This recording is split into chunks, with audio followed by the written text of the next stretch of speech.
Yeah, I think one of the metrics that we like to look at is fixed asset turnover.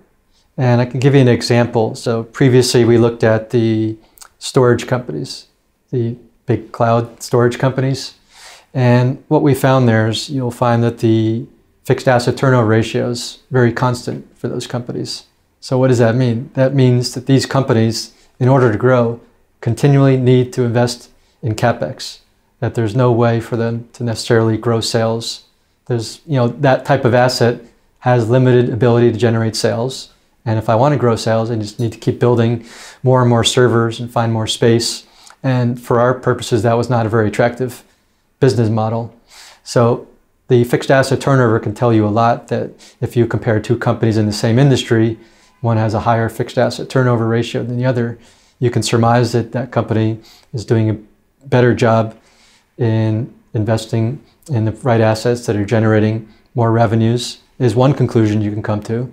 Another conclusion you might come to is that they've underinvested, so their fixed asset number is low, and that might go down going forward. So you can enjoy a short period where you have a very high fixed asset turnover because you're still living off the previous life of that asset and sales are high, but the sales are going to drop off because that asset is going to become much less productive.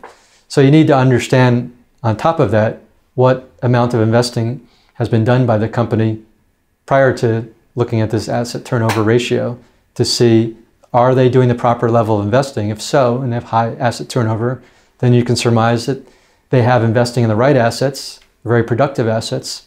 But if you see that CapEx has continually gone down, but asset turnover is high, I might suspect that asset turnover is going to fall off a cliff potentially going forward. So it's all about having context around looking at numbers. Sometimes people look at numbers and try to make conclusions, but I think always around data points, we need to have some context for what's been happening with the company around that number before, especially before producing that number.